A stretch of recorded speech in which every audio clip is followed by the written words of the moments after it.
बेटा अब हम करेंगे चौथे चैप्टर की एक चर वाले रैखिक और दो चर वाले रैखिक समीकरण। तो दो चर वाले रैखिक समीकरणों में से जो केस स्टडी हमारे सपोर्ट मटेरियल में दे रखी है 183 पेज का क्वेश्चन नंबर 1 है। एक विद्यालय में इको क्लब के ने अपने विद्यालय में एक बगीचा विकसित करने का निर्णय किया और A, B, C 3 प्रकार के पौधे लगाए। ठीक है, अब A प्रकार के पौधों की संख्या x है। A प्रकार के पौधों की संख्या x है। तो x लिखिए, कोई गलत अगर आप लोगों को भी लिखनी है वहां पर, अगर आपको नहीं समझ में आए तो अभी के भी पूछ लो। A प्रकार के पौधों की संख्या x, ठीक है, और B तथा C प्रकार के पौधों की संख्या समान है, यानी कि B और C की समान है। जो B की है वही C की है, बट वो x के बराबर नहीं है। तो कोई और नंबर लूंगी तो मैं ले लेती हूँ, इसकी भी y है और इसकी भी y है। ठीक है, दोनों की y क्यों लिया समझ में आ गया? क्योंकि दोनों की संख्या समान है। अब उन्होंने बोला है कि यदि कुल पौधों की संख्या 100 है, यानी कि तीनों को मिलाकर 100 आ रहा होगा, यही मतलब है ना, तीनों को मिलाकर 100 आ रहा होगा। तो तीनों को मिला लेंगे x जमा y बराबर है 100। ये बात समझ में? इक्वेशन कैसे बनी, समीकरण कैसे बना, समझ में आ गया? अब y कितनी बार है? 2 बार। क्या लिखेंगे? x जमा y स्क्वायर। y स्क्वायर नहीं बेटा, जब गुणा करते हैं तो घात बढ़ जाती है, जब जमा करते हैं तो उनके जो गुणांक होते हैं वो आपस में जमा होते हैं और y ही रहता है। y का गुणांक यहाँ पर क्या है? 1, और यहाँ पे भी y का गुणांक क्या है? 1। 1 जमा 1 क्या हो गया? 2। तो क्या हो गया? 2y, और जो y है वो y ही रहेगा। जब गुणा करते हैं तो y गुणा y स्क्वायर हो जाता है। समझ आ गई बात? तो अब आगे क्या करना है? उन्होंने पहला प्रश्न दिया है, उपरोक्त स्थिति के लिए उचित समीकरण लिखिए। लिख लिया हमने, तो पहला क्वेश्चन तो हो गया डन। समीकरण लिखने को कहा था, हमने लिख दिया, पहला क्वेश्चन डन। सेकंड क्वेश्चन है, A प्रकार के पौधे 50 हो तो, यानी कि A प्रकार के पौधे थे कितने? 100।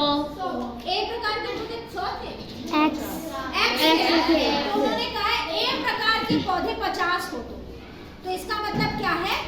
A प्रकार के पौधे अगर 50 हैं तो क्या मतलब है इसका? x की जगह 50।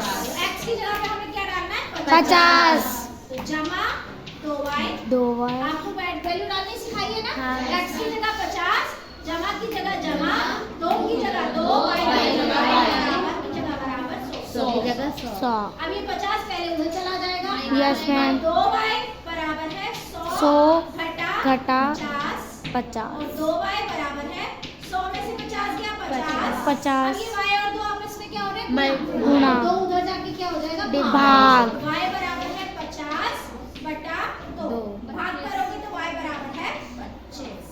यानी कि B प्रकार के पौधे भी 25 लगेंगे और C प्रकार के पौधे भी 25 लगेंगे। उन्होंने पूछा है B प्रकार के पौधों की संख्या बताओ, तो B प्रकार के पौधों की संख्या क्या हो गई?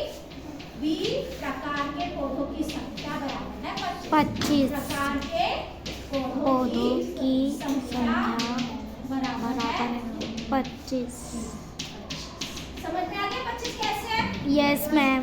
चलिए अब थर्ड पार्ट करने लग जाते हैं। थर्ड पार्ट में बोला है A और B प्रकार के पौधों की संख्या 75। A तथा B, A के कितने थे? A के। अब इस वाले पार्ट को भूल जाना, इस वाले पार्ट को देखो बस। A के कितने थे? X। और B के कितने थे? Y। तो उन्होंने कहा A तथा B, यानी कि x जमा y। Yes ma'am. क्या दिया हुआ उन्होंने? x जमा y। इस इक्वेशन में देखो, इस वाली इक्वेशन x जमा y कितने दे रखे हैं? 75। कितने दे रखे हैं? 75। x जमा y की जगह पर हम पहले लिख लेते हैं, x जमा y कितने दिए हुए हैं? 75। x जमा y की जगह क्या लिख देंगे? 75। तो यहाँ आ जाएगा 75, जमा की जगह जमा y बराबर है 100। y बराबर है 100। फिर से y को एज इट इज यहाँ छोड़ दिया, बराबर की जगह बराबर 100 की जगह 100।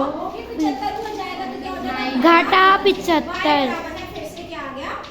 25. समझ में आई? Yes ma'am. अब तीसरा है चौथा. चौथा क्वेश्चन, यदि ए प्रकार के कुल पौधे 60 हैं। अब ए को कितना बोल दिया उन्होंने? 60. ए वाले थे कितने? ए वाले थे कितने? X. तो ए वाले बोले कितने हैं? 60. 60. X का मान क्या हो गया? 60. तो अब हम फोर्थ पार्ट में x की जगह क्या रखेंगे? 60. 60. अब फिर से इस इक्वेशन को यूज करो। x की जगह X. x की जगह 60. जमा की जगह जमा 2y की जगह 2y बराबर की जगह बराबर 100 की जगह 100. अब 60 उधर जाएगा, जमा एक उधर जाके घटा हो जाएगा, घटा 2y यही रहेगा, 100 घटा 60 y बराबर है, अभी 2y लिखो, 100 घटा 60 हुआ 40, 40. y कितना हो गया?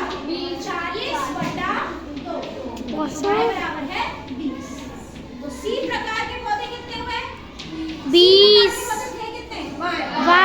का मान क्या आ गया? 20. C प्रकार के पौधे हो गए 20. समझ आ गई बात? Yes, That's ma'am. all for this question.